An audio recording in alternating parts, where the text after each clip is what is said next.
السلام عليكم ورحمة الله وبركاته. مساء الخير. اللي أنا بنسوي إن شاء الله مندي دجاج بالفرن. مندي دجاج بالفرن ومع الرز طبعا.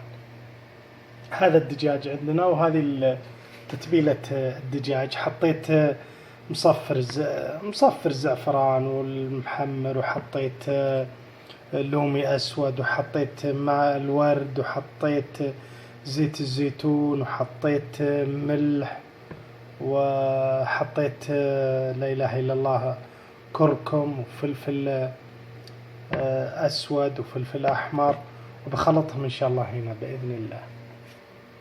الآن تبلته خلاص، هذه تتبيلتنا. تبلته الآن، وزي ما قلت زيت الزيتون وماء الورد ولا إله إلا الله وفلفل أسود وفلفل أحمر وكركم وملح ولا إله إلا الله، مجموعة توابل وبهارات عادية أيضا، وليمون، عصير ليمون، كلها حطيتها هنا. والآن بغطيه، هذا بخليه لي ساعة كذا عشان نبدأ إن شاء الله نجهز الرز على بركة الله. هنا نبدأ بالرز، نشتغل بالرز. نكشن، نغسل الرز بس غسل، ما ننقعه ولا شيء، مجرد غسل بس.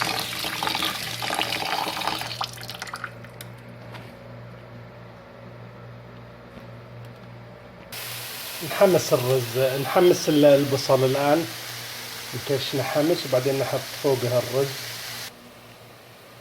الآن حطينا الرز،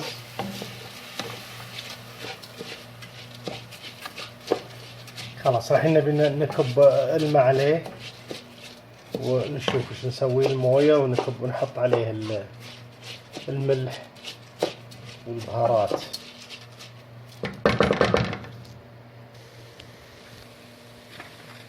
الحين هذه في لومي اسود، وفيهم مصفر والكركم وفلفل ورق غار، وفيها الدارسين او القرفة، كلها بنحطها مع بعض.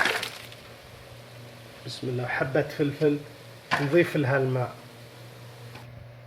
الآن هذا هو، نبي نضيف، أضفنا الماء، نبي نضيف الملح، نضيف شوي ماء ورد اختياري، دمعة على قولتهم،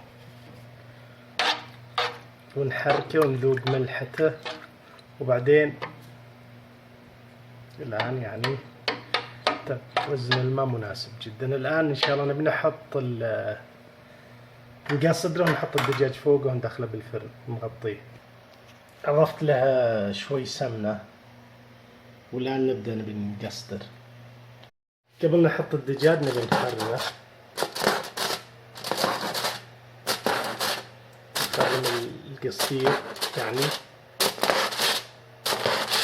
من كل جهة، ونحط إن شاء الله فوقه الدجاج.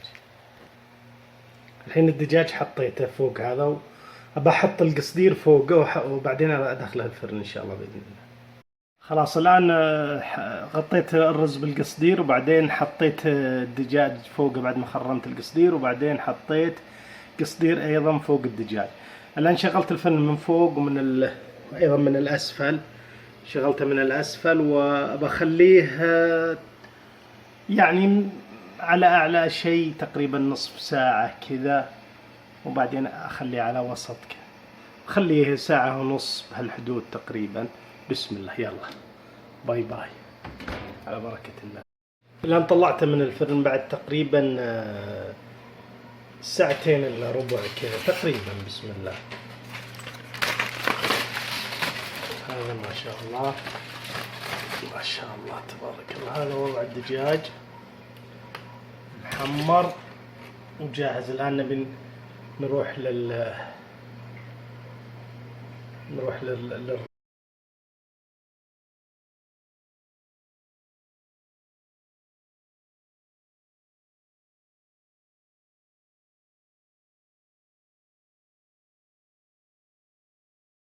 طبعا الدجاج خلصنا الآن، جاء دور الرز. هذا الرز ما شاء الله تبارك الله نثري وجاهز.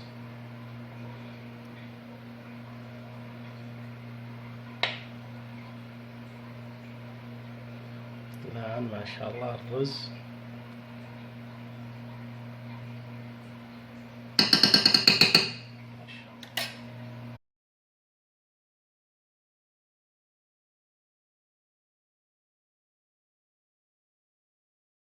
الحين حطيت الدجاج. هذه حركة أخيرة، حطيت الدجاج بالرز، بقدر الرز مع بعض. أبى أحط الآن هنا، حطيت زيت زيتون فنجان مقصدر، وحطيت زيت زيتون شوي. أبى أحط فوق جمرة وأغطيه بس 5 دقائق 10. بسم الله. الآن نحط الجمرة وعلى طول نسكر بسم الله بنكهة مضبوط. كتمتها بقصدير الآن بس 5 دقائق إن شاء الله بإذن الله، 7 دقائق بالكثير، وعلى بركة الله وبالعافية والحمد لله، وناجح ما شاء الله تبارك الله 100%.